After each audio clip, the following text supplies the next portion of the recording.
Hello குழந்தைகளா, welcome to தமிழரை. வாங்க நாம இன்னைக்கான கதை என்னன்னு பார்க்கலாம். The shared rivers, elephant and ants. யானை கூட்டமும் எறும்பு கூட்டமும். ஒரு பெரிய அடர்ந்த காடு.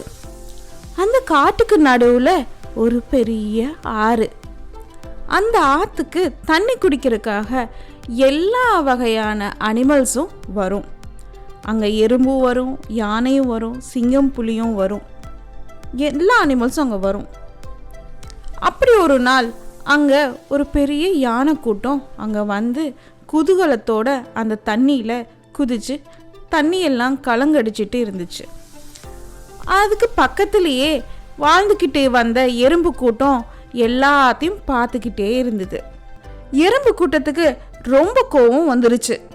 உடனே யானை கிட்ட போயிட்டு, இந்த ஆறு பொதுவான ஆறு, இந்த காட்டுல இருக்கிற எல்லா மிருகங்களும் இந்த தண்ணியை தான் குடிச்சு உயிர் வாழ்றாங்க, அதனால தண்ணிய கலங்கல் பண்ணாதீங்கன்னு சொன்னாங்க.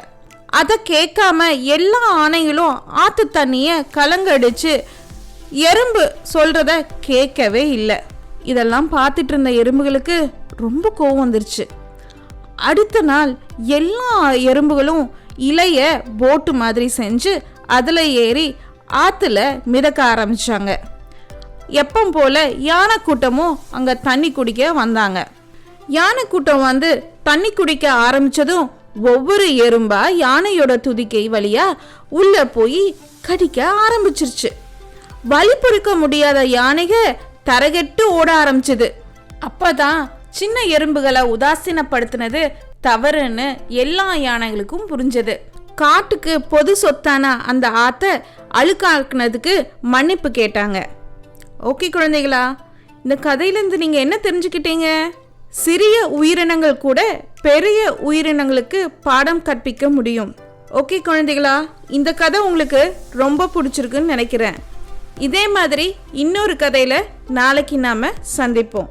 அது வரைக்கும் see you, bye.